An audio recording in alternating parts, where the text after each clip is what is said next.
is Off Script with Trish Glose, intimate interviews and conversations with interesting people, at least to me. And in front of my microphone today is Mr. Don Hurley. Are you looking around? I'm looking for somebody interesting. No, I it's wanted you. to interview you. I think that would be more interesting. Okay, well, the next time I have you on, we'll switch roles. You'll sit here. Okay. I'll sit there. All right. And you can interview me. Because it would be really, Kingsley Kelly, our general manager, said the same thing. He's like, why don't we interview you? And I'm just like, or you interview yourself, which is just creepy and weird. I think it would be fun, though. Well, okay, let's do it. Yeah, I'm you got to totally do down. it. Move Milt out of the green screen. Put yourself there. Ask yourself questions. That's so weird. I think it would be a blast. Okay, well, I have to tell everybody who you are. You work at Bicoastal. You're the Right. operations manager? I am the operations manager. I Okay. oversee 6 radio stations and all the DJs. And That's a lot. Yeah, it is. But at the same time, there's nothing better. I mean, it's a very rewarding career. You know, something I've been doing for the better part of 34 years now. Awesome. And you're also on the radio. Yes, I do the morning show on Cool 103. Yes. Every morning from Wait, 5:30 till 10. can you say that like you do on the radio? Like I do on the radio? Yeah. You know what? Most people, you don't have a radio voice. And it's like, well, it's because you project. Yeah. So 103.5, Cool 103, that is the Steve Miller Band. I'm like Don it. Hurley, and so on and so forth. So can you do the TV thing? Yeah, so, because people say that to me too. My Yeah. voice is a little higher pitched when I'm just like talking. Right. But if I was on the news, I would say, good evening, I'm Trish Glose. Thanks for joining us tonight. Right. So it's just a little, it comes from here, I think. Yes, exactly. Yeah. Yeah, a little bit more here Right. as opposed to here. Right. So, Okay, we're going to talk about radio and voice and music and all that stuff in just a second. First of all, where are you from, sir? Well, it depends on your perspective. You know, I pretty much was born in San Diego and grew up in Philomath, Oregon, which is outside of Corvallis. Okay. So that is where I spent my formidable years. Philomath? Philomath. Okay, and is that a fairly small town in It's Oregon? a town of about 4,500 now. When we were there, it was about 2,500. Okay. I was an exchange student to Australia for a year. Really? So, yeah. Lived a number of different places over the years. When were you an exchange student? Back in 1983 and 84. Okay. So you say a number of different places. I mean, did your family move around or did you move around? I moved around. Okay. Once I got into radio, I started in Corvallis at KFLY and went from there down to Palm Springs to San Diego, back to San Diego, and went to Las Vegas and Michigan, upstate New York, back to San Diego, Bellingham, Washington, finally here. But in the 34 years, one half of my career has only been in 2 places, 10 years here and 7 in Bellingham. Okay, so Moved around a lot the first half. was it really radio took you to those places? Yes. Okay. Yeah. Were you looking just to try out different markets or what was the goal? Well, everything was a different adventure. You know, I was, moving to become a DJ in an afternoon drive capacity, and then moving to become a program director, and then moving to become an operations manager. Everything was always an upward move. Very rarely was it a lateral move Okay. or anything else. Going back to San Diego, for instance, I'd already been an ops manager and a program director, but I got to be an assistant program director and afternoon drive DJ in a big market, which was fun. So that was, I don't necessarily consider that a downward move, but Right. It's one of those things where, opportunity presented itself back in my hometown, able to get the girls back with their grandparents. And, Nice. And yeah, that was great. So were you looking then, did you want to be on the radio or was the manager part more fun for you or a little bit of both? Well, the industry has changed a lot, as you can imagine. Yes. Much the way that TV has. And the fact that back when we first started in the mid-'80s, you're only allowed 1 AM and 1 FM station per ownership group. So once the deregulation occurred back in the mid-'90s with the Telecom Act, then it became, all right, now you can own several radio stations. Suddenly, automation comes in. It requires fewer people to operate a radio station. I had to reinvent myself many times. I'm sure. Yeah, in order to more or less stay above the fold. So, I was still relevant. And I think part of that's things. what we do here too, because as you just mentioned, TV has changed so much where a lot of people get news now on their cell phones or Right. on their smart tablets or whatever. And so we've sort of had to change how we present the news to our viewers and then very make it much so. interesting to what can we put on, our newscast that's interesting for people to actually tune in and watch. Right. It's a challenge. It is a challenge, and how people view TV is no different than how people now are listening to radio. They want more on demand. I know for a fact when I sit down with my family at night and we go back and watch you and Brian and Milt Thank you. at 6, that it's on the DVR. And so that way we're able to more or less take our time. And when Chanel's being noisy, we can hit the pause button and kind of go back and see what we missed. I love that. Yeah, I do too. Yeah. I have to admit, that's great. It also, my husband and I, when we'll watch something, he'll pause it because he wants to analyze whatever has just been said. Right. So a 30-minute program turns into now an hour-long deal. Oh, Tiffany does the same thing. She may go back several times. And we pretty much leave the closed caption on because, more often than not, that's the best way to get above a house full of animals and a 5-year-old. So, that's awesome. So where would you consider home then? What's home for you? Here. Okay. Very much so. Would you consider yourself an Oregonian? Yes, Okay. definitely. Yeah, I mean, growing up in Philomath, still have family there. My sister and her husband and kids. My dad lives in Corvallis. That is still technically home, but I've found that the Rogue Valley is technically home now. Okay. I mean, there's no question. But no, I do consider myself an Oregonian. I only lived here 10 years, from about 1979 to about 1988, 89. And then started moving around so much that I wasn't sure really if I had that connection. Yeah. But I realized I truly do, that this is indeed home. Yeah, I've been here since 2002, but I'm originally from South Carolina, and I just can't let go of the southern roots. I just can't. No, you can't. It'll always be a part of me. Yeah. So, but I do consider myself an Oregonian. Yeah, I mean, you've been here long enough that I know. You can easily They've accepted identify. me. Right. I mean, when I think about the fact that you've been on TV here at Channel 10. Yeah. Ever since I got to town in April of 2008. Yeah, you are very much a fixture and very much a part of the community. The natives have accepted me. The natives have accepted you. I just wish that they would finally accept me. But, There's still hope for you, Dawn. there is. What was your childhood like? It was wonderful. Yeah? How so? Yeah, mom and dad growing up in suburban San Diego, and I was 12 years old when they decided to chase their dreams and want to buy some property and move to Oregon. My dad had an opportunity to do that. It didn't last very long, so he started his own business, and my sister and I were very, very much a part of that. Awesome. And, yeah, so we learned a great work ethic very young, and folks worked hard. Awesome.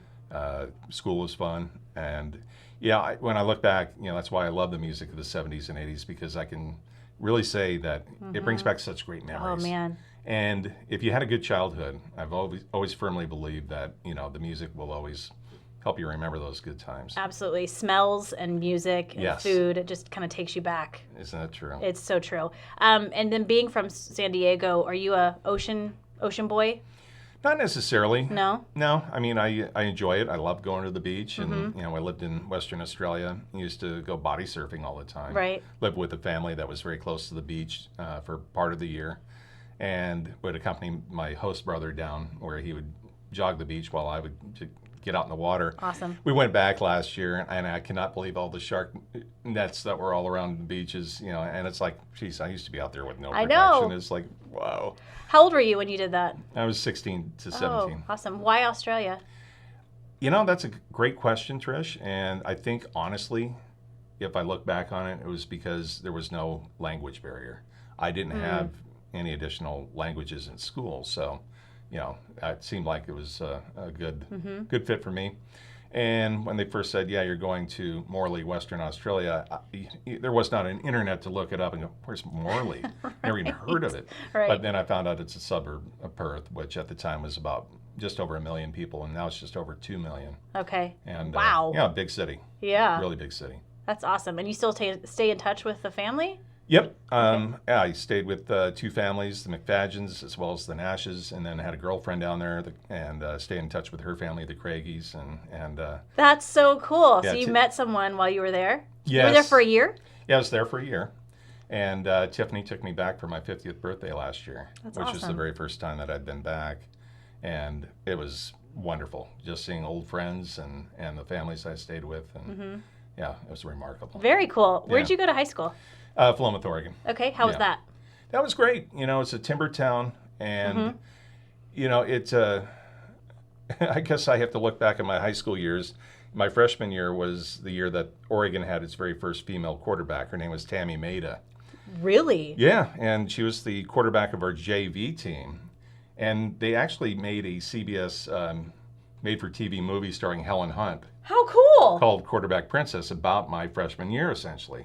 With this girl named Tammy Maida. That's amazing. Yeah, it was honestly very cool. Yeah. And we constantly had TV cameras around, whether it's Real People or That's Incredible or all those old shows that they used to have on network TV.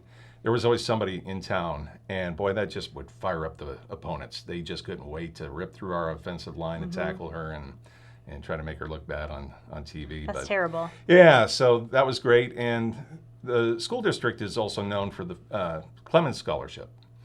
And there was an actual documentary that was made about 10 years ago about, how everybody that went to Philomath High School was essentially awarded a 4-year scholarship to college. Real estate agents were using that as a magnet to get people to move into town. It certainly was not on the horizon when my folks moved us there. They didn't even know about it, but it was certainly an added benefit. It got my sister and me into college, and I've got a year and a half to go when I decide I want to finish it up. It's grandfathered in. That's amazing. Yeah. Where'd you go? I went to Lynn Benton Community College. Okay. Yeah, I spent a couple of years there just kind of spinning my wheels because I was already in radio. I started at 17, and I wanted to pursue that, and I just kind of wanted to get into college just to do a few things. For sure. Are you planning? Do you want to go back? Do you I want would to finish? love to. It's just a matter of finding the time. Oh, tell me about it. Yeah, with a job that keeps me more than busy, and we've got a 5-year-old at home, so right. it's We're going to talk about that in a second. So you got into radio at 17, right? And you just, was it something for you? It just clicked. It just fit. Not right away. I have to admit, it did my heart, but I don't think necessarily talent-wise. I was in a situation where I was really developing very quickly. So I was kind of a slow go at first. Okay. It wasn't until I got into a much more aggressive area and, really particularly into California, for instance, where I felt like, okay, this is where I'm going to grow. Particularly a city like San Diego, where you're just surrounded by such great talent, such a great community. And when you're surrounded by greatness, you tend to strive more for greatness. For sure, that competition. Oh, very much so. Drives you. Yeah. Where'd this voice come from? Boy, that's a good question. I have no idea. Did you have it at 17? Probably from the time they took my tonsils out at age 4. I have no idea. I have no idea. It's a good one. It reminds me a little bit of Shadow Stevens. Yeah, I love Shadow. Right? Yeah. He has such an amazing voice.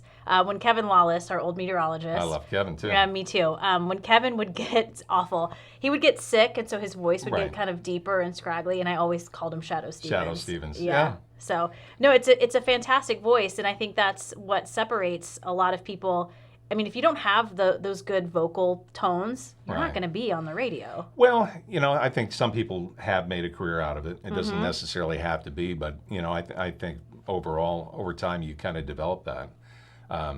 Would I still be doing this if I were an engineer or a garbage collector? Would I sound like this? I don't know. Yeah. I really don't know. Yeah, that's a good point. But it's something that you do work on. It is your craft, and you tend to kind of hone it because, ultimately, you want to do the voiceovers. You want to do the fun stuff like I was doing with you last summer out of the Oregon Wine Experience. Right. Getting to be the grand announcer. I know. Standing in the background being, like all the, I loved it. The big booth announcers.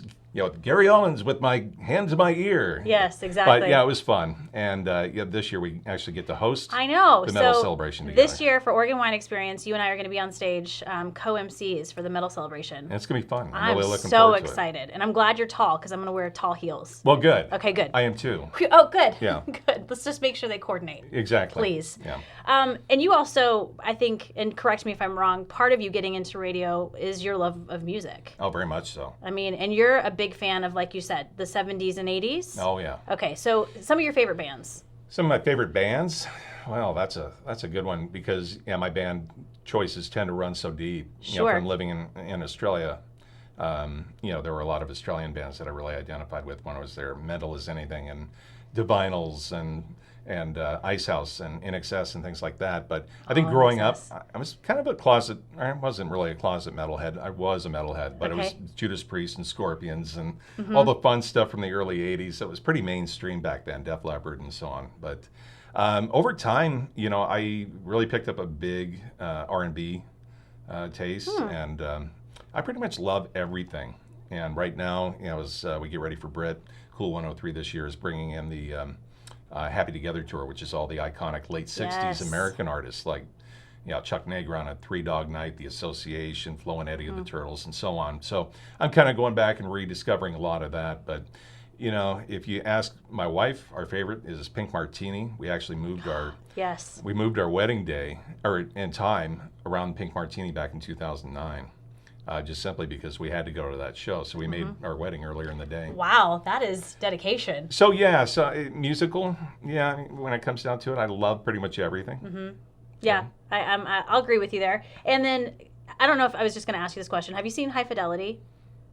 Yes, I have, yeah. Okay, so I'm going to totally throw you under the bus. In High Fidelity, it's top 5 everything. Your Right. top 5 whatever. So Right. top 5 favorite bands. Top 5 favorite bands? Boy. I know, sorry. Yeah, that is tough. I may just probably spout a few off. I'm going to say Divinal's probably number 1. Okay. This is the most, Chris Isaac, Pink Martini, Queensryche, and New Shoes. Okay, good. Yeah. That's So a good list. little bit of everything. And it changes, I'm sure. Oh, it does. Yeah. It definitely changes, and I'm sure I'll probably toss in about 3 more by the time we're done. But Sure. yeah. There's nothing like music, whether you're exhilarated or you're completely down in the dumps. There's nothing like music to just help you get through life. Absolutely, and that's one of the reasons why I enjoy presenting it each and every day. Try to give it a different twist, a different take. You can go back and tell the same stories over and over and over, but it's how you're able to relate it and how you're able to, take you back to, like you said, that first time you heard it, and what you were doing. And I can pretty much tell you, what I was doing first time I heard everything. And 1979 has a real sweet spot for me. That was the year that we actually moved to Corvallis or Philomath, and that was a lot of fun. And Yeah. the fact that there was a lot of the music from right before we left the San Diego area that I really loved, and then the music that was really big that summer that we first moved up here, and listening to the radio nonstop. And I think that's really where the radio bug kind of bit me, is the fact that music has such a profound impact. And why not make a career out of it? Yeah. I'm not musical. It's not like I can pick up anything and play Exactly, it. yeah. I might as well be able to relate it, through other people's music. I remember listening, my mom would listen to the radio in the car and at home, and it was always 50s music. And so I have a huge love Right. of music from the 50s. And I'm going to be a total jerk. 1979 was the year I was born. Sorry. Well, I've known that you're younger, but at the same time, 1979, it was a great year for music. My reporters. You were born in a great year. I know I was. My I was born in reporters do that. '67, so Okay, my reporters do that to me all the time. They're like, "Oh, I was born in 1990." I'm Right. like, "What? That's not possible." Ashley Main on Q100.3. She was born a month after I started in radio, so I always have to reference that and go, "Yeah, that's right. She probably doesn't get what I'm just talking about."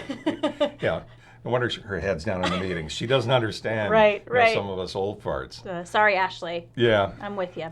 And you're also a huge fan of Brit. You're going to a Brit tonight, right? I went to Brit last night. Last We went night. to the Best of Brit, and unfortunately, we didn't go to see Chris Isaac the night before. We kind of had a bummer day where we had to put our 15-year-old dog down, and it was just it was a heavy day. But we'll be back. We'll be going to Brit many times this year, and Tiffany and I have become real classical geeks. So. Oh, the classical section of Brit is amazing. Yeah, and I don't know why more people don't go. I think we went to 5 out of 7 of them last year. It's amazing. It's It truly it's just a beautiful thing to witness. It is. It's remarkable, and honestly, that's one of my favorite things of living here, is the fact that we've got so much. I know. Not only with Brit, but the Rogue Valley Symphony. We've got OSF. We've got such great local theater. I know. We are so blessed. We really are. It's kind of stupid to think about all that we have here. It is. Really, when you think about everything that we have in much bigger cities, I don't even think Eugene has a quarter of what we have. Yeah. You really think about it. Portland's got a great night scene, but really, when it comes down to it, the stuff out of McMinimans, it pales in comparison to what we have at Brit. I agree with you 100%. So speaking of Tiffany, when did you guys get married? We got married in 2009, and we met right after I got here in 2008. I admit I stalked her from Bellingham. Oh. She was on Getting deep. She was on Match.com, and I thought, all right, when I get down to Medford and get established, and at the time my daughter was a teenager, and I figured, all right, once we get down there and get going, Yeah, all right. Who are the women down there? And, I know for a fact that, going through Match.com for women, you might as well look at the Jackson County Jail Registry. Yeah. It's kind of like that. But for guys, it's a little different. You get better choices, obviously. And I thought, wow, she's fantastic. Oh, that's funny. She sounds great. And if she's still single and available when I get down there. And she was just kind of more or less lurking on Match.com. She wasn't active. And then I reached out and more or less spurred her interest, apparently. And so, yeah, we dated for about 15, 16 months before we got married. Nice. Yeah. Does she know you stalked her? Yes, she does. Okay, good. Yeah, this is not new information. Not in the least. And so you have children from just a previous relationship. I do. Three girls? I have a total of three. Three. Ariana's the oldest. She comes from my first wife's previous relationship, and I adopted her. Oh. And so she was about 5, actually she was 6 when I adopted her. And then later that year, her sister Avalon was born. And so Ariana will be 32 this year. Avalon will be 25. Wow. And then we have a 5-year-old. Right. Tiffany's got 2 kids. She's got a daughter and also a son. And her daughter, unfortunately, was unable to raise her daughter, Chanel, who was born back in September of 12. She'll be 6 years old this year. Can't believe it. But Tiffany and I jumped at the opportunity to adopt her. So I've got a 32-year-old, a 25, and a 6-year-old this year. That's pretty sweet. And I don't want to brush over the fact that a lot of people will say, well, adoption, it's kind of the right thing to do. You didn't have to do that. No, we didn't. We most certainly didn't. And I told Tiffany, unfortunately, when we found out her daughter got pregnant, I said, I just have a feeling we're going to end up raising this child. And I was right, but, I wouldn't have it any other way. Yeah. And I told Tiffany initially, I don't think I can do this. We're so busy. We've got a life. We got this. We got that. Trust me, life changed. We made room. We changed our lives. We, went out and bought a trailer. We go camping. We pack it all up and go with it. And it's been great. So, right. To be able to go back and do this again, has been difficult at times, but at the same time, I wouldn't trade it for anything, Trish. Right. And it happens a lot, sadly, that it does. Kids are getting pregnant, and then the grandparents are essentially raising these babies because the kids just can't. They just can't. They're not in that frame of mind. Well, not in that frame of mind, unfortunately, chemically. Right. Yeah, and that's just the unfortunate part. We really are looking forward to having her back in our lives and be able to reintegrate her, but we'll always be mom and dad to Chanel. That goes without saying. That's amazing. Yeah, and we will raise her, and we will always be mom and dad regardless. Well, kudos to you. I think kids have it so difficult these days that, whether it's adoption or it's being a step parent or a real parent or whatever, family is family, and it doesn't fit into this little box. No, it doesn't, and that's just it. And, I think of the nuclear family I grew up in, and the ones that my parents grew up in, 2 parents, one typically worked, one at home, 2 kids. Right. And, that's kind of the way I grew up, is Ward and June Cleaver and my little sister, the Beeve, and me, Wally. We had a pretty, utopian middle-class life. Right. And we expect that, I think when we get married and when things don't go right, and which certainly took a few years. I was married 13 years, I think, the first time. And you certainly always want to maintain that. You always hold out hope. But then you realize that, no, it's going to be okay. Yeah. That, mom and dad are better off apart, and, that the kids end up okay. And Ariana's got, 2 boys, and Tiff's son has got 1 on the way, and 1 who will be, I think, 3 this year. Wow. So, it's just different. Yeah, it's modern family. I agree. And I gained a stepfather when I was 12 or 13, and then I have a stepson who's now 19. Wow. But I don't I've known Connor since he was 4. He's been in my life since he was 4, so he's my kid. Yeah, of course so. So I just think that it's just, like you said, it's not normal to have it is what it is today. It is. Very much so. And, I may only have 1 biologically, but I've got 5, that are a big part of my heart. Sure. And, that's the way it is. Right. And I mean, it's even stranger on Tiff's side of the family because, she comes from steps and this, that, and the other. And it's crazy. I mean, it really, truly is. Whereas I only got one sister. I mean, Tiffany can probably count on two hands, number of brothers, and sisters, including steps. Right. And that's just the way it is. Well, like I said, family is family. It is. You can't live with them and you can't live without them. No. So true. So let's talk about CASA a little bit. Yes. I know you're heavily involved with CASA. Right. And that was really as a result of our situation. And the fact is that, Tiff and I were certainly okay of means and so on and so forth. But that day, January 7th of 2014, when we found ourselves holding a 15-month-old, essentially grandchild, right, that we really were not equipped to take on, CASA was right there. They were amazing. And I can never, ever forget them, and what they did for us. They were there with car seat and clothes and diapers and things that we really, as grandparents, were not equipped for.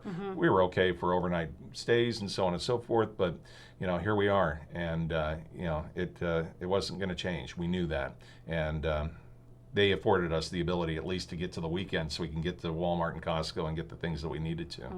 And CASA, for those who don't know, is court-appointed special advocates. Right. So they give these children who mothers and fathers have been essentially taken away from them, they Right. kind of give them a voice They give the in the child legal a voice. system. Yeah, and it was great because we didn't always want everybody to believe everything we said. We wanted people to be able to come in and out of our lives as they did. With DHS, we had a caseworker with Goodwill that worked with us, and certainly Kay Culp, our CASA, was wonderful because it provided us some degree of security as well, in the fact that I think every child, regardless whether they're living with their grandparent or out of the home somewhere else with foster parents, they need somebody who is just purely there for their interest. Kay was not there for our interest, she was there for Chanel's.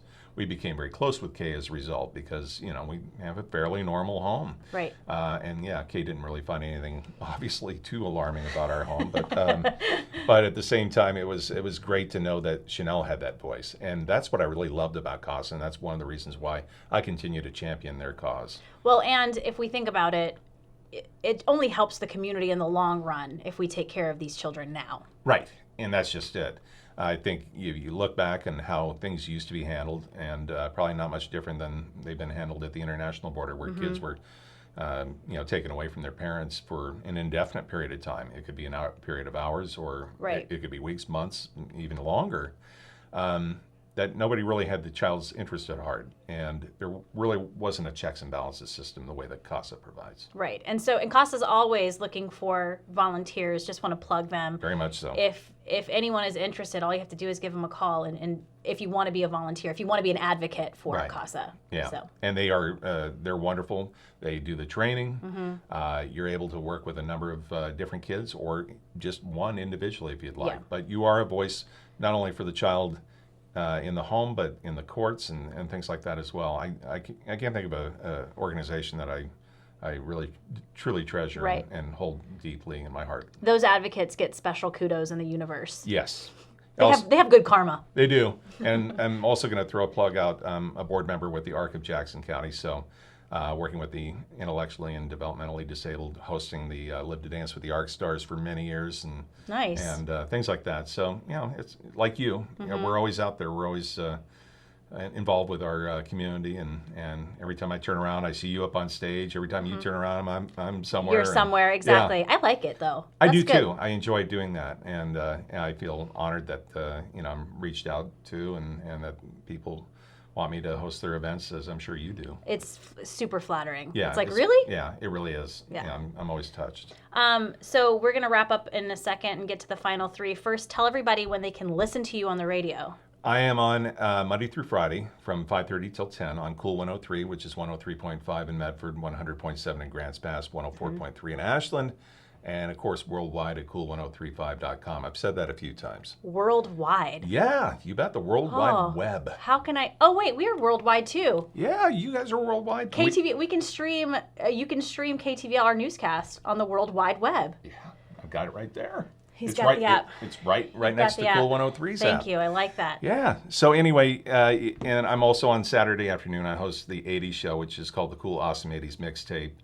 And it's the big hits, the Lost Classics, and a ton of requests each and every week. You know, it's great. I love a good challenge because there's always somebody throwing me a twist. Like, I remember a song from a soundtrack that came out in 1984, and I go, bingo. I love that. Yeah, so that's I'm super fun. Able to get all over it. But that's when I'm on the air. All right, let's get to the final three. Best advice you've ever been given? Well, I would have to say it probably came from my folks. Certainly wasn't advice that necessarily was said, but just in the fact that they obviously did as they expected of us. Mm-hmm. That there was never a double standard where, don't do this, don't do that. No, we live by example, and I think that's what I really always try to impress upon my kids as well, is the fact that you get in the trenches, you work, and you expect your kids to obviously do that. You got to show them how to do it. And I think that's really what my folks did. My parents taught me incredible work ethic. Yeah. I think that's one thing I will always take away from them. And you see it now, especially working with, those who are younger than you. Right.